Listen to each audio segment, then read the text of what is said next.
Morning and welcome once again to the Pimento occasional video blog. My guest today, Steve Metcalf, is also a veteran. In fact, we served in the same regiment at the same time in the same office, although he did all the work and I did most of the sitting around drinking coffee. So Steve is here today to talk to us about his company, Robust Mental Fitness. And I think that ties in nicely with our connection with combat stress. Now, combat stress, of course, deals with the mental health of veterans, and that's very important to us, but it isn't only veterans that suffer from mental health issues. And Steve's company, as I understand it, addresses that perfectly and in the civilian life as well as, of course, for veterans. So, Steve, welcome to the Pimento blog, and it's good to see you looking so well. Tell us a little about RMF and what it does for a living. Well, I set up the company back in 2016. I left the armed forces after 39 years of service, the last 4 years of which I was in charge of a personnel recovery unit. So I looked after wounded, injured and sick service personnel.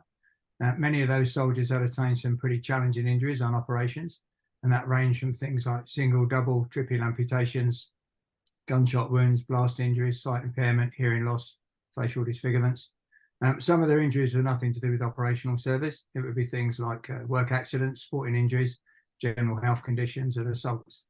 In addition, many of those personnel also experienced problems with their mental health.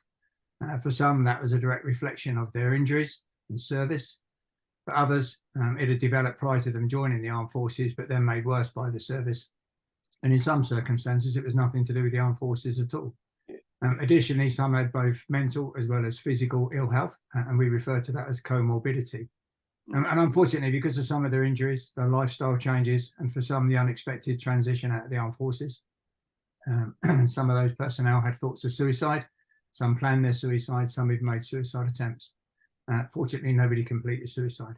So I realised I needed a much deeper understanding about mental health, mental illness, and also suicide intervention and prevention. So I underwent a lot of training. I became a mental health trainer in both the armed forces as well as the general population.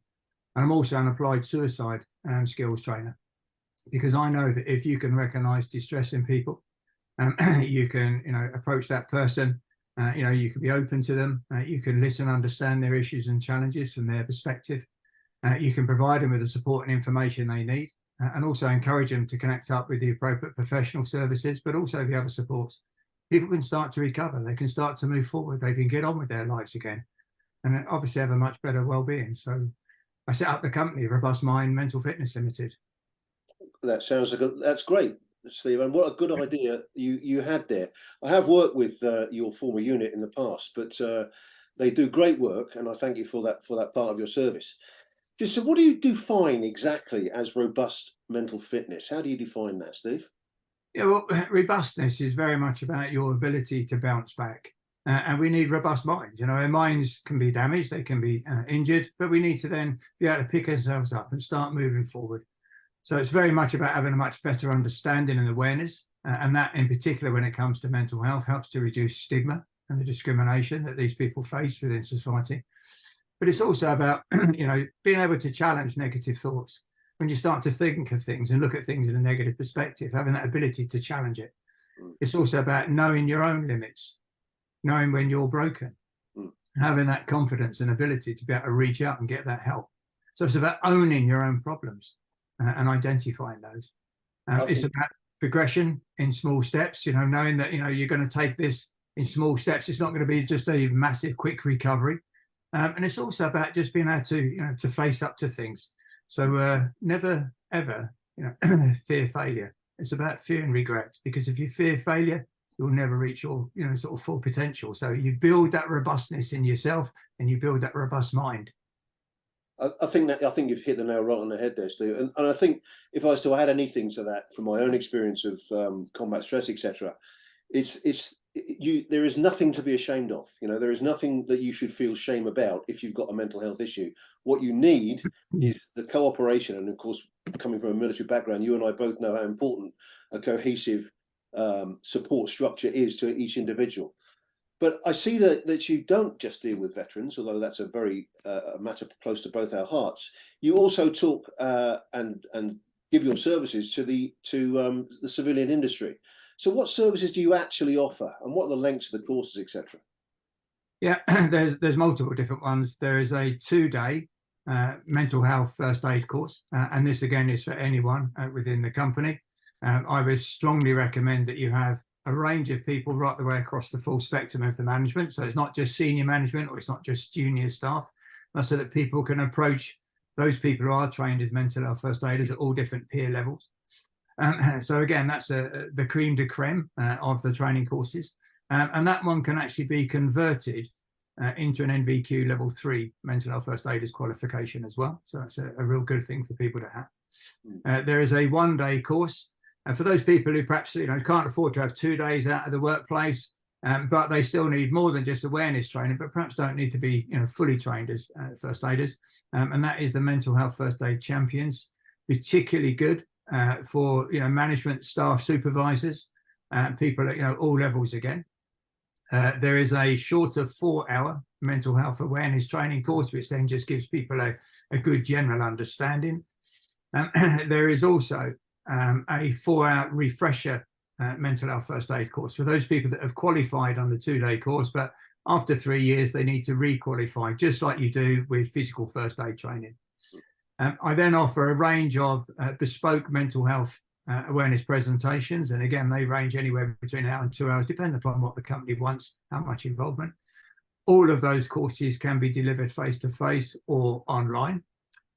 In addition, there is a 2-day applied suicide intervention skills training, and that's a workshop referred to as ASSIST, and that is 2 consecutive days of suicide basic conversations, awareness, understanding, and safe practice, so that people at the end of that become suicide first aiders.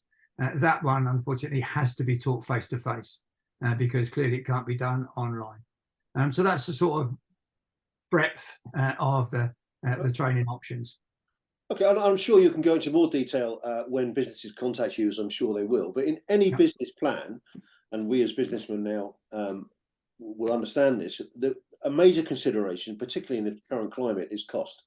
But would you agree that what you are offering is an excellent return on investment? So just describe to us the benefits to a company. And I know that you work exclusively or primarily with large companies. What are the benefits to a large company for having you on board? Well, this is very much about compliance with legislation.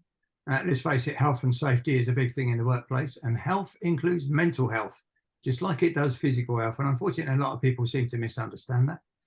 It demonstrates, the corporate responsibility to your personnel. You're not just talking about it, you're actually implementing this training.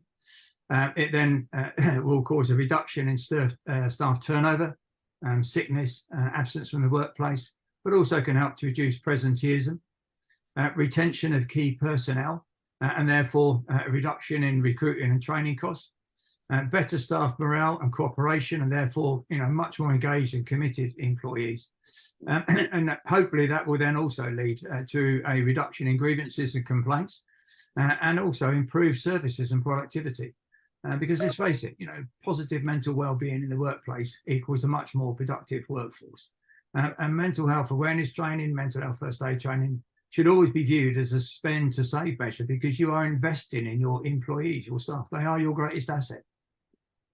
I couldn't agree more, mate. And I think that's it. And I'm sure that when companies do get in touch with you, and I'm going to ask you for your contact details in just a second, you'll be able to discuss with them all matters concerning this. And I'm sure you'll probably offer some kind of briefing, pre-briefing to the company that you intend to work with.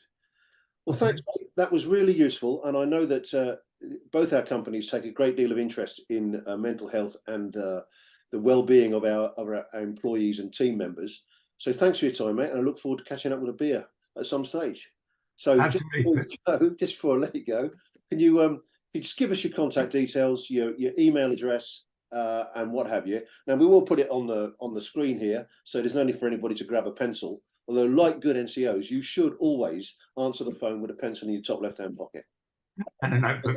I think that's what it was. A notebook or the back of your hand.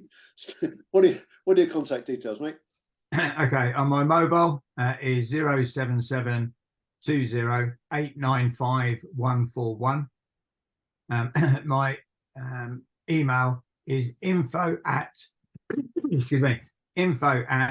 robustmindmentalfitness.co.uk. All one word, robustmindmentalfitness.co.uk. And the website is www.robustmindmentalfitness.co.uk.